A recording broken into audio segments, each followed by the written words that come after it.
You guys can talk. You don't need me to talk. Waiting for you. Okay, it's going, and there's Maureen. Let's get her. Oh, okay. All right, Maureen, she's having a heck of a time today. I tell you what, I'm gonna just kind of do a quick welcome, and that way the people that are listening later can kind of have the scoop too. And then Kim, I'm gonna turn it over to you pretty quickly, okay? Okay. All right. So there, Maureen got in. Good deal. Hi, Maureen. She's here. There she goes. There, she's got it. Okay, so we are now live streaming on YouTube, just so everybody knows. And just to kind of recap a little bit, we're doing things a little bit different. This is the Meet Me at the Well, the discussion of Esther. And it's technically, I guess, we're considering it week 2. The first week was really an overview and a decision, and then Kim led us for week 1 last week, and we're hitting week 2 this week. And if you haven't been already, the Facebook group, the private group we have, Meet Me at the Well, will have the discussions. I'm taking the YouTube that we're recording now, and I'm posting it in there, as well as if there's other materials or people have questions, we can do that. I did put 2 new things this week. One, we're doing the check-in in the Facebook group.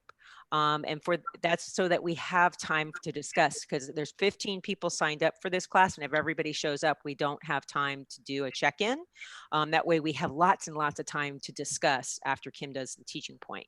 And I think the folks that did do that update in the Facebook group really did a nice job. And I think it gave me a really good feel for what's happening in everybody's lives. And so maybe what we could do at some point is, if we feel like we want to have a better check-in, maybe we can take one class at some point in the middle of all this and dedicate it to that. If we get to decide, that's the beauty. I also put a little bit of a disclaimer, and I say disclaimer, it's a communication reminder that we're all in this group. We're all, in different steps. We're all at different experience levels. We have different denominations in here. And so any discussion about biblical facts, truths, stories, anything, there's room for interpretation. I just want to remind everybody that biblical scholars have been debating things like this, different points of the Bible for just eons. And I did mention that last week. And I encourage us to question, but more importantly, to dig deeper ourselves. And if you have a question or something doesn't make sense, but I just want to remind that this group isn't set up to be a debate group.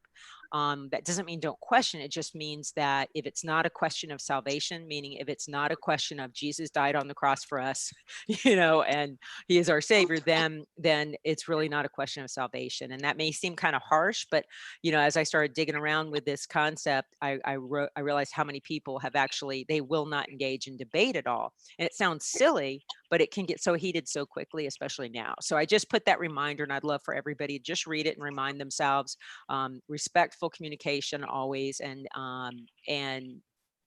I think it'll explain itself. So if you guys could just make sure you read that sometime this week.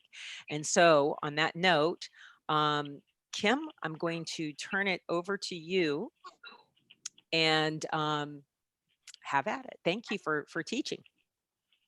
I don't know if it's teaching, but I am not a biblical scholar. I'll remind everybody. But I do, the process that I go through is I read, I pray about it, I do research, I read again, Bibles, and I try to get the best that I can what God is saying to me about this. So with that being said, last week we started with the prologue, and we were introduced to Mordecai and Haman and King Ahasuerus. And this week we're going to be going into chapter 1. Haman and Mordecai are not mentioned. This is 3 years later. And there's 2 parts to this chapter 1. Again, I remind you that Esther hasn't made an appearance yet. The 2 main characters, we'll talk about one. She's not really a main character. She has a brief mention, but I'm going to spend some time with her. So our king, he's 3 years in. He's very, very powerful. He has the name of King of Kings, Pharaoh of Egypt. He owns all this property. He's extremely wealthy. And he decides that, hey, you know what? I'm going to share this and I'm going to show off and I'm going to let everybody know how wealthy and how powerful and how strong I am. And so throughout the provinces, he gave a great feast. And this feast lasted for as many as 180 days. He presented a lot of the prizes that he had won over time, and the gold and the decadence that he was part of. Well, this wasn't enough for the king. He decided, no, I'm going to throw a feast at my royal garden, at my royal palace, and it's going to be a 7-day feast. And it's going to be for all the local ministers and the officials that live in the area. And so he instructed his servants, make sure the wine flows freely, make sure that each person has their own different golden goblet. Make sure you decorate with all the pearls and the velvets and everything that's there. I want to show, I am a cool guy and I got it all. And so at the end of, before we go to the end of the feast, there's one sentence I'm going to read to you, and it's at the end of that section for his party. And that sentence is, Queen Vashti also gave a feast for the women in the royal palace of King Ahasuerus. So that's it. She gets introduced. There she is. So on the end of the 7th day, the king is very happy with himself. He's merry with wine. This sounds kind of familiar to me. Didn't Herod get rather drunk and deal with a woman and possibly could have made a decision that was not something he normally would have made? So I'm thinking to myself, maybe we got something here. So at the end of the 7 days, the king was just so happy with everything that was going on. And he said, I've shown everybody all the wealth I have. Wait a second. I have a beautiful wife. I want to show her off. So he gets his 7 eunuchs and he instructs them to go to Queen Vashti and tell her to come with her golden crown and show her beauty to all of my officials and my ministers. So these 7 eunuchs they go to Queen Vashti, they tell her the king is asking her to come, and she refuses. Oh my goodness. They had to go back and tell the king. The queen refuses. The king was furious. So furious and so drunk that he called all his lawyers. He is like, this is it. I'm going to get her. And he said, what can I do for the law? And they instructed him. They said, do an irrevocable decree. That means something that's you can't go back on. So even if the king sobers up and says, I made a mistake, he can't go back on it. He has to stay by it. And the decree, in essence, said that Vashti could no longer be in front of the king, that she was deposed, and that he needed to go out and find a queen who is more worthy, one that would not deny his what he commands them to do. And so the question that I ask is, why would a queen who has everything, who has beauty, who is able to feast with her own ladies and have a good time, why would she refuse the king? Surely she knows him well enough that if she refuses, there's going to be consequences. So some of the research that I did gave possible answers to that. One was that she was willful. And actually, Harriet Beecher Stowe wrote a book about the women of the Bible, and she included Vashti. A lot of the other books that I looked for that said women in the Bible, they didn't even mention her. They felt that she was insignificant enough, I guess, that she didn't have something to say. But Harriet Beecher Stowe said, and I quote, that she is the first stand for women's rights. Traditionalists say that she was vain and that she just didn't want to go. Some indicate that wearing the royal crown meant wearing the royal crown and nothing else. And if I was asked to wear the royal crown and nothing else and enter a room full of men that have been drinking for 7 days and have worked themselves up, no, I don't think so. I don't think I'm going to go. Another possibility was that she had just given birth to her son. And again, those of you that have given birth, do you really want to go and parade yourself among a bunch of men right after you've given birth and you're hormonal and you're dealing with a lot of first time mom kind of issues? So to me, those are all human responses as to why Vashti said no. When I prayed about this and I thought about this more, God is working here. They're not praying. I don't think that Vashti, and every indicator were that she did not know God at the time. So she wasn't praying. She wasn't, and she was doing very little that we know of. So God's working here. How does God work? In my mind, Vashti's the key. Vashti's the key to open the door for Esther. So what if God put on Vashti's heart, there's something greater than being a queen. There's something for me that's higher than what I am living. And he gave her a choice. Instead of wiping her out, instead of killing her, instead of the king going and immediately destroying her and setting up a whole nother situation, he gave her the choice. She made the choice. The king gave consequences. And there's no indicator that she died. So maybe after this situation, she found God. That's one thing. The other thing that was stronger to me, though, was that she stepped aside. And when I think about the times that I have to make a decision that most people will say, oh, you're crazy, you don't need to make that decision, or it's going to come out wrong. But I really felt it in my heart, and I felt like, this is silly, but I really think I need to do this. I think I need to go this route. Maybe that's also God, and he's asking me to step aside. That there are people generations from now, maybe people who are alive right now that I don't even know exist, but he's going to use me to open a door so he can get to them, and that he can finish the story of survival and of being saved for these people. And so that's kind of where I wanted to open up. The other thing that was interesting is when one of these little blurbs came up and said that Vashti in modern Persia meant goodness.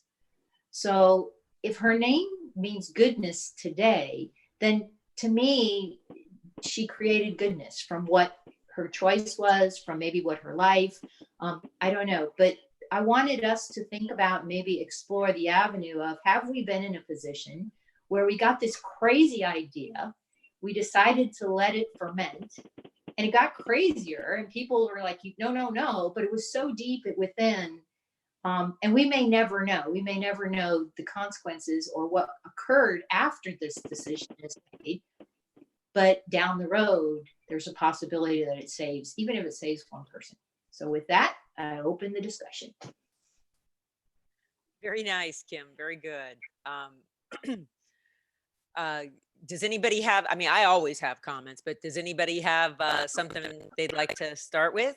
I do. I love the idea that her name means goodness. I never knew that. And that was brilliant, because the first thing I thought of, in light of what you said, you're right. There are many reasons why this happened, and we don't know. I'm a girl. I make crazy decisions in the moment. I don't think I'm the only one. But when I think of the scripture in the New Testament that says, in all things, God works for the good of those that are called for his purpose. And that was like two bookend scriptures, Old Testament, New Testament, and bam, it's like God will use and redeem even our worst choices, our most bizarre circumstances, our regrets, everything. He will redeem it for his greater purpose. And that's my light bulb takeaway from today. Thank you. Oh, I like that. Yeah, I like that. Yeah, I I used to get so angry, especially, when I was looking at this. I went to parochial school for 9 years, and then I really rejected the Bible and religion and all that stuff.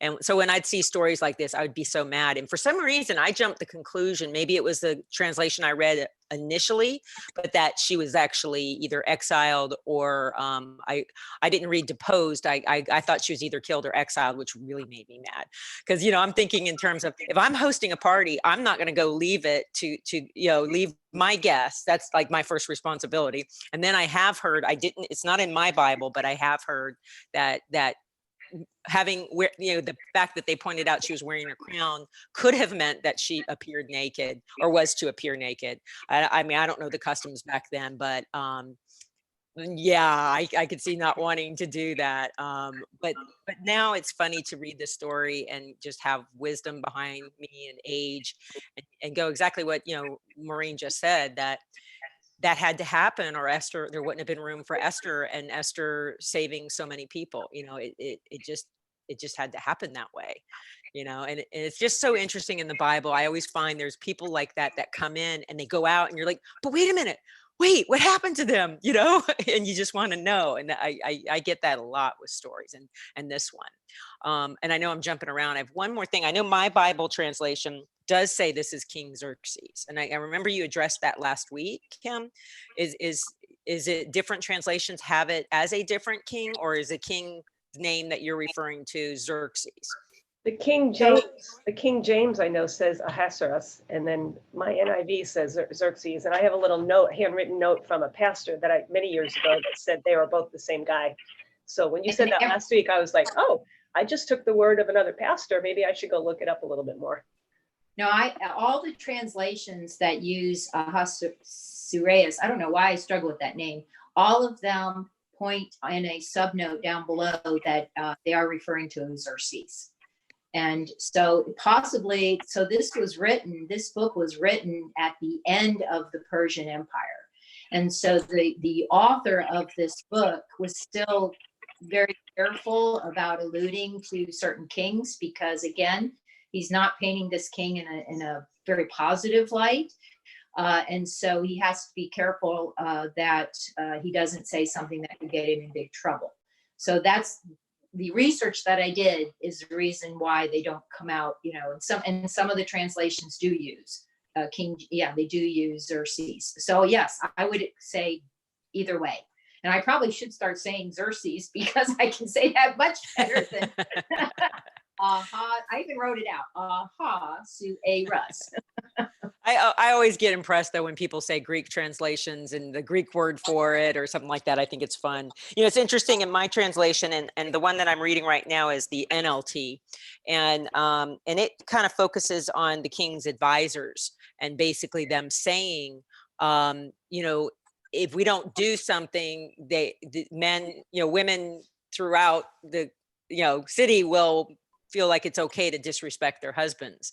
It's almost like they focused on that more than the king's anger in this translation.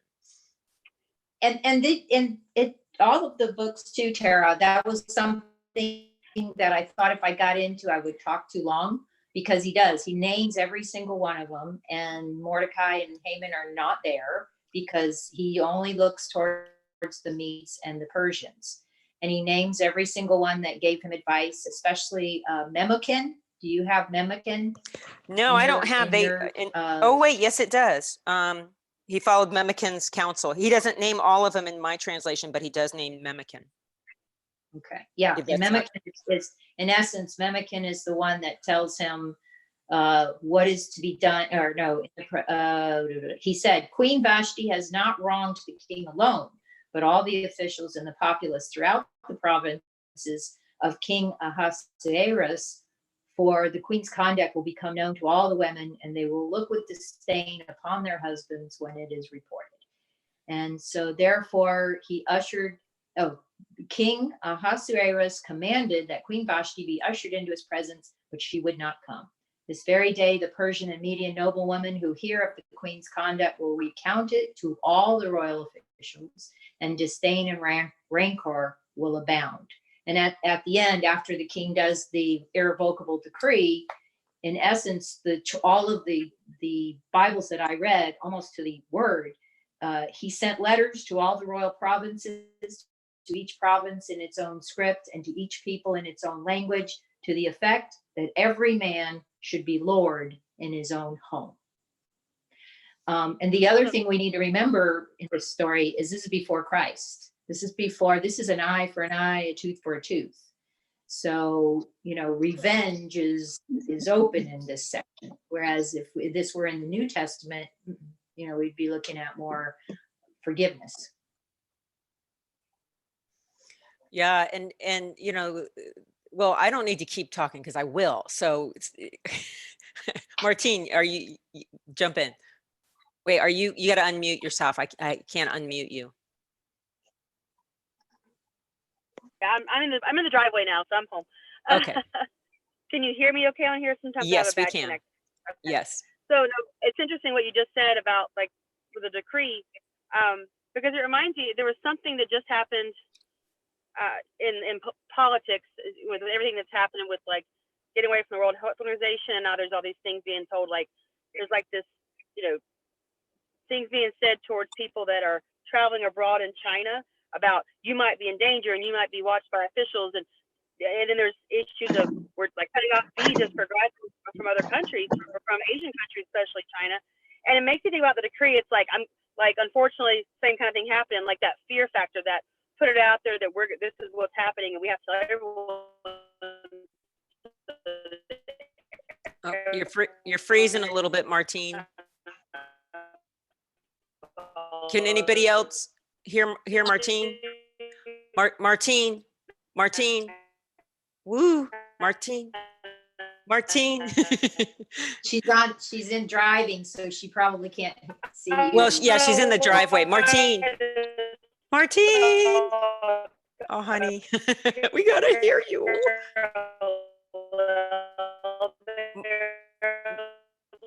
Martine, I think you're realizing you might want to go inside because we can't hear your audio. You've frozen. Martine, hey. We could not hear any of that. Better? Now, yes, yeah. And if it might be because you're in the driveway, you could stop your video and it might make the audio stronger. I like seeing you, or you could go inside near your router. Okay.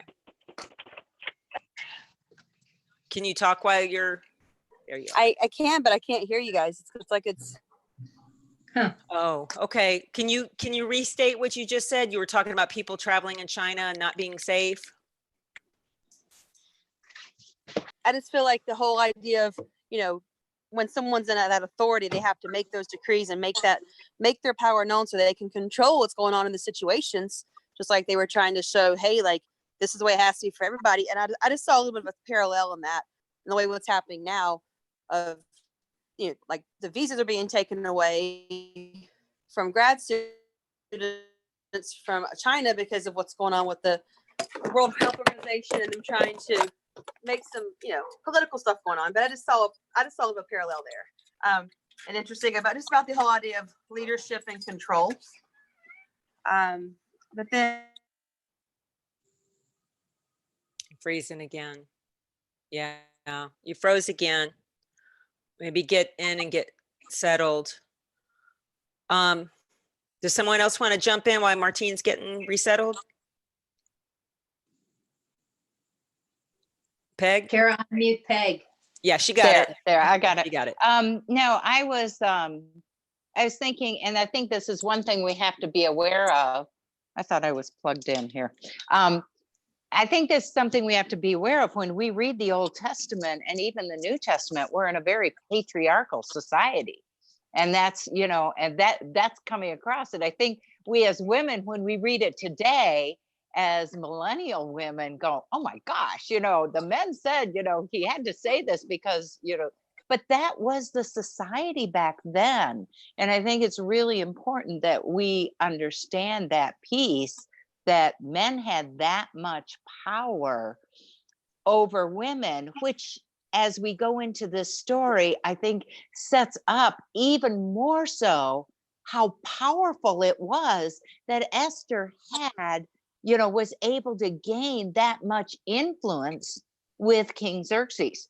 So this whole piece with Queen Vashti, I really appreciated you setting up I didn't have the background. She had just had a baby, you know? Yeah, I didn't know that either. I thought, oh my gosh, you're right. If I had been asked to go and parade, I mean, it was hard enough to show yourself naked in front of your husband after having that baby. You know,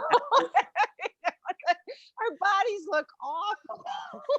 But you know, so there's no pride in that. You know, there's a lot of shame we women go through that stage, and that we don't need to, you know, and it and on one hand, I don't think that King Xerxes was trying to shame her in front of men, um, you know, but I think just knowing the power of the patriarchal society as we go into this book is going to give Esther so much more recognition in what she does, because her bravery to go and stand up for what she believes in a patriarchal society, I think that's what makes this move with Queen Vashti set up the power of God so much. And I was thinking, yeah, there have been times in my life where I haven't wanted to do something, but I felt like God told me I had to pull back from it. And I think, you know, as women, I'm talking about the yes factor, where we feel like we have to say yes. And there was a time in my life I had I was involved in everything and just trying to balance so much. And even in church, every Sunday morning, I would come home from Sundays not renewed by the message, but exhausted by serving.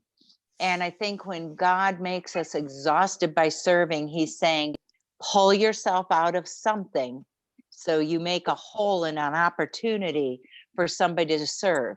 And because I was a middle school teacher, I was teaching the middle school Sunday school class. And that was actually one of the things I felt God saying, pull out of that. You cannot say yes and serve in so many places. I want you to serve with a heart of joy. But when I go to the education director and say, you're losing your middle school Sunday school teacher, they're not real happy with you. And she was a dear friend, and we prayed about it. But what we ultimately saw was it opened the door for somebody who always kind of wanted to do it, but she came up and said, I can't do it like you. And I said, nobody expects you to do it like me. God has given you gifts. And she brought in such a new life and a new perspective to the middle school, Sunday school program. And what that revealed to me is when God says you to step down, we all think, oh, there's nobody to replace me. But yeah, there is somebody to replace you, and they will do it differently. And what you are doing is not only stepping away and freeing up your ability to serve better in other areas, you are opening up an opportunity for somebody to serve with their gifts in a brand new way. And Esther was coming in with brand new gifts. And for such a time as this, she is going to serve and make a difference in the history of her people. I don't think there was a difference in the history of, the people, but I think by me stepping back, opened up that opportunity. And it happened to me when I was a young mom. And I think that helped me as I learned how to say yes and no. And then I had to read Lisa TerKeurst's The Best Yes, because I get Good book. back into saying yes again. But it made me realize that there was a reason to say no, even when I felt, gosh, I'm hurting the person by saying no. But no, you're not. You're opening up an opportunity for somebody else. So that's my piece. No, that's great. And that actually is a nice springboard, because this story also, I know for me over the years, has brought up women's roles in the churches, because in our lifetime, we've seen that change. And just here in Vegas, I'm involved with several different churches, and the tone in each church is very different in women serving. And sometimes I really have I have a struggle, and I have a, I don't know, ego check or something, because I get an idea, I want to do it. And if someone's going to tell me I can't because of, I mean, I've literally had things like this, not this story, but the idea of it's a historical thing, women serving, they should not be teaching men. There's still a lot of churches that believe that. And so my willingness to go, okay, first off, what is the atmosphere at the church that I'm serving right now? Because I serve at different churches for different things. What is the atmosphere? And if I am to trust that that pastor is truly running that church as God would have him, then if his mode is women can't be in positions where they're teaching men, then I have to honor that. That's not my call, you know? And it's hard. It's hard because, you know, it is this age of, you know, we feel like we can do anything and everything. And, you know, and some churches are that atmosphere. It's like, hey, if God put that on your heart, let's explore it. Let's go for it. But that's not every church. And it's so interesting in these times where, you know, the man being the head of the household, or that role of women serving in the church, you know, being an admin or teaching, you know, and not leadership roles. It's just an interesting thing to look at in light of this story. Does anybody have any thoughts there?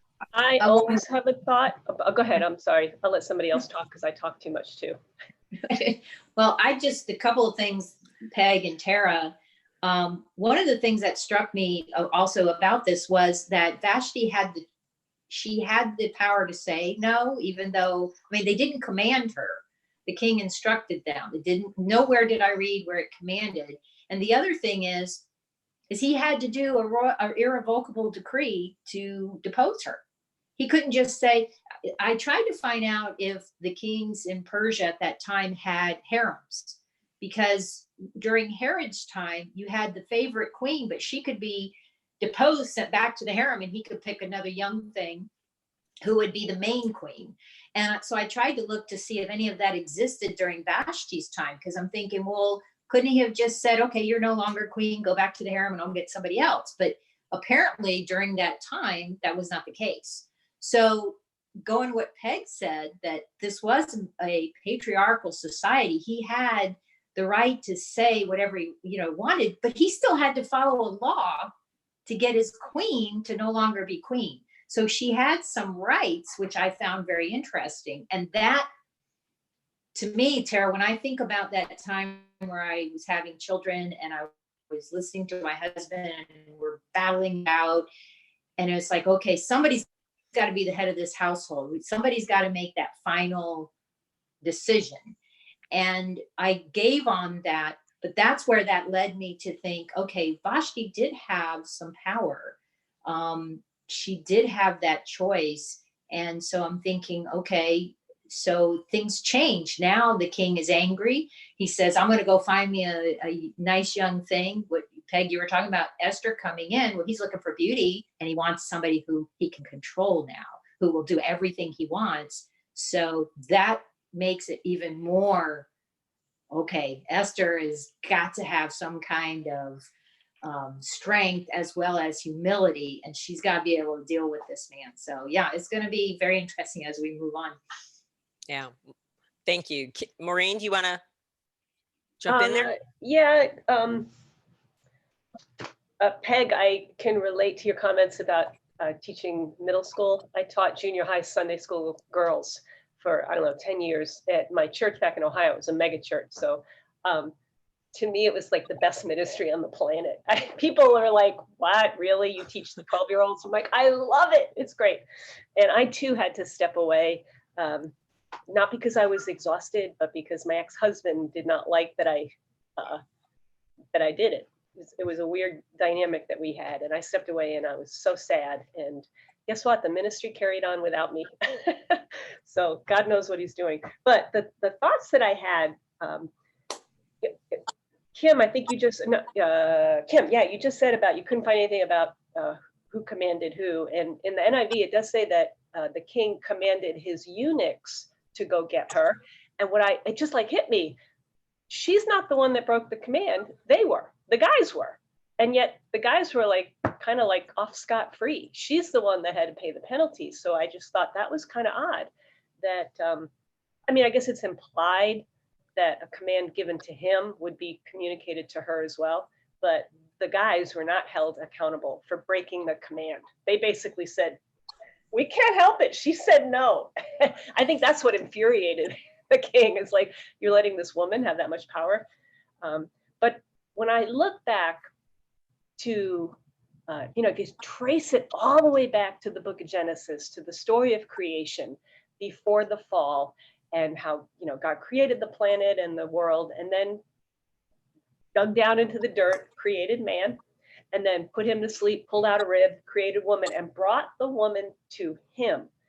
And she didn't have to do or say anything. She just simply had to stand there, and it brought Adam to almost a worshipful experience where he said, "Yowza." That's my translation. It was like, God, flesh, bone of my bone, flesh of my flesh. Is that Greek or Hebrew? It's Morenic.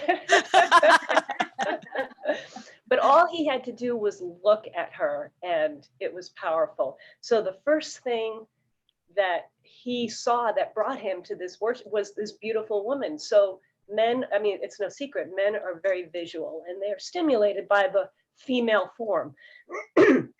Now, before the fall, it was a lot cuter than it is now. The fall just kind of blew everything out of proportion and kind of ruined everything.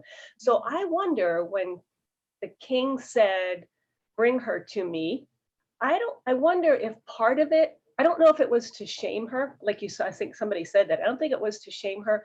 Part of it, I think, might have been to share her glory with the people in. I don't know if it was a dishonorable thing or an honorable. It certainly was selfish. There's no doubt about it. He is like, I am the dude. You got to see my babe. Bring her out here. And ain't I awesome for walking around with her? But there was still a bit of pre-garden glory in that. There was still a little bit of, she is beautiful, and I want to share that beauty. It was twisted and distorted with the fall, which of course has been propagated through all of humanity. And I like looking at things from that pre-fall perspective, because that's a seed of heaven, and that's something to hang on to. That's a little bit of the redemption I could find in. Now, what happened after that, where she said no, she, was dishonorable to him, selfish herself, that laid the ground for everything else that we're saying, opening the path for Esther to come in and save the Jewish people. But that particular moment, there was a little bit of like, she's beautiful and I want to show it off. And I like that, because I don't know, I take probably too much pride in my looks. I have a question going on that. Vashti doesn't speak. There's no quotations. There's just, she refused, or she gave a feast. They're just like very generalized statements, other than, yes, she really indeed was beautiful. So I was wondering what you guys thought about that, because the king speaks in this chapter. Memucan speaks in the chapter. But yet here's this queen, there's no indicator there that he calls her in and says, hey, why did you do this? There's no communication. So what are you guys' thoughts on that? That here we have, this is pretty traumatic. Well, it's basically, in essence, he's divorcing. Yeah, what's interesting is with Esther, they underscore that you are not allowed to address the king unless he addresses you. Like basically don't speak unless you're spoken to. And the king wasn't really speaking to her. He just commanded that she come. And so in a weird way, she might have actually been honoring in some level by not responding, because it wasn't a conversation. It was a decreed order. I'm just supposing that's just coming to mind, because later on they underscore that Esther could be killed for speaking to the king without being spoken to first, without permission. So I do find that's an interesting point, that I never noticed that she didn't speak. I just heard the words like, no, I ain't going in there, that kind of thing. It's kind of I don't know, like, hierarchy. I agree with the no command thing. Kind of going back to Tara, when you were talking about women in the church, since I've been going to Outlook, they did say women could be elders, and we actually lost quite a few members. And I guess in my mind, I was thinking it would be older members who were more set in their ways about it. But, you know, our pastor talked about in the Bible where it, you know, gave women authority, rights, and, you know, he gave us pros and cons so we could make our decisions and, you know, vote on if women could be elders. And it was voted that they could, and we lost a lot of members, which, and many young members, which the young members kind of shocked me, but that's kind of going back and not necessarily answering this particular question, but kind of addressing the women as leaders in the church, you know, still all these years later is debated. I'm actually glad you shared that, because that is a big deal. That's a real big deal. And I've actually come up on that in some churches. Tisa, I'm trying to unmute you. For some reason, I do not have the power to unmute people today. I would love, by the way, hello. And I would love your perspective, because you are incredibly outspoken. And I feel like, you know, what my experience been encounter, people in general are encouraged to give their gifts as they have gifts. It's not based on gender. At least that's my perception. So I would love to hear your thoughts on this. Yes, at Encounter, they champion both men and women. Karen had said that the gospel is not gender specific, which I thought was brilliant, because as attending Bethel, family members have told me that it's not right for women to be a pastor. And I never said I was going to be a pastor, but a preacher, but they're still kind of iffy on me doing that. So there is pushback for sure. So interesting. Anyone else have some thoughts on this? I mean, I don't want it to become this, but I mean, the whole point of Vashti standing up, and she did it in a certain way, like you said, Kim. I don't know. It's like respectful, but I respectfully decline. It's kind of how it came across. Well, one of the things, because I belong to the Catholic Church, which everyone knows is very patriarchal. There are no female priests. And it was also the history that if you were in your period, you could not do the flowers, you couldn't go near the altar or anything like that because you were unclean. Not so much today. But over the years, when I watch the women who are involved in, they have a ministry through the Catholic Church at the different churches I've been to, it struck me, they are the quiet behind the scenes. And Peg, you talked about that when, I don't know why I made this connection, when you said you were a young mother. You know, you have to make choices. You have to decide where and how much time you have to devote to different things.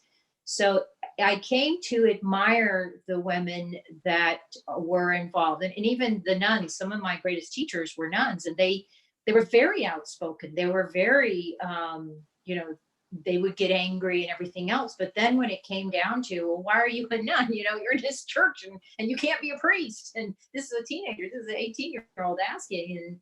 And well, that's not what God's asking me to do. God's asking me to serve. He's asked me to follow him and to do what he wants me to do. And this is my exercise in humility. And that's, for me, that's not an easy thing. So it was a good lesson for me to just observe that you can be strong, but you don't have to be out there. And you can preach. You don't have to stand behind an altar or be called the pastor of the church. You can do those things. You just have to find a way to do them. Well, and your daughter, Kim, which is kind of like what Esther. Your daughter was I don't know what they called him. She was an altar boy, but what were altar kid? Didn't Alex serve as an altar? She was an altar server. Yeah, she did. She became an altar server. Her turn, though, she left the church, and she will tell you this, because when we left that particular church, we went back to our original parish.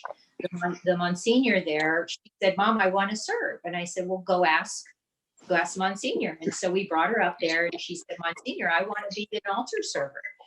And he looked at her and he got this smile on his face. It wasn't benevolent. He just basically said, "Look, I'm sorry, but the way that I was brought up, the way that I was a priest, we always had male servers.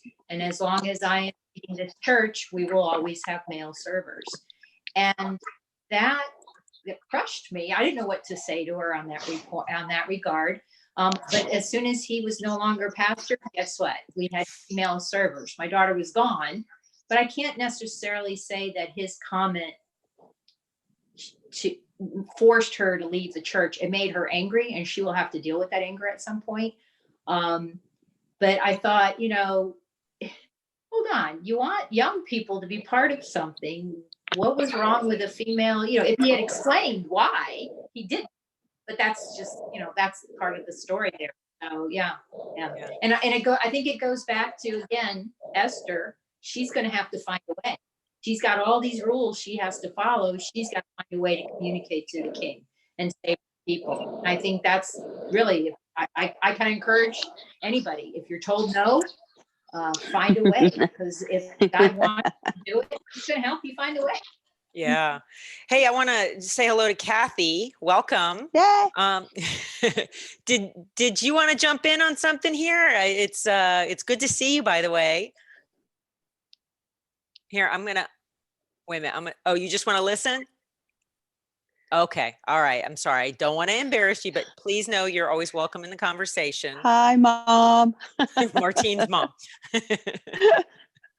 I have another comment, which again, my spiritual gift was teaching, so I always have comments. It's great. I always love to go back to the story of Genesis. That's where it all started. It explains everything, especially with regards to relationships, sin, male, female, responsibilities, roles, connections, our environment, everything. It sets the stage for the entire love story of the entire Bible, start to finish. Genesis to Revelations, it's a story of redemption. But when we look at the curse, when we look at the fall, when Satan came in and ruined everything, the guys had a little snack, Adam and Eve had a little snack and everything changed. The specific curses were so gender specific.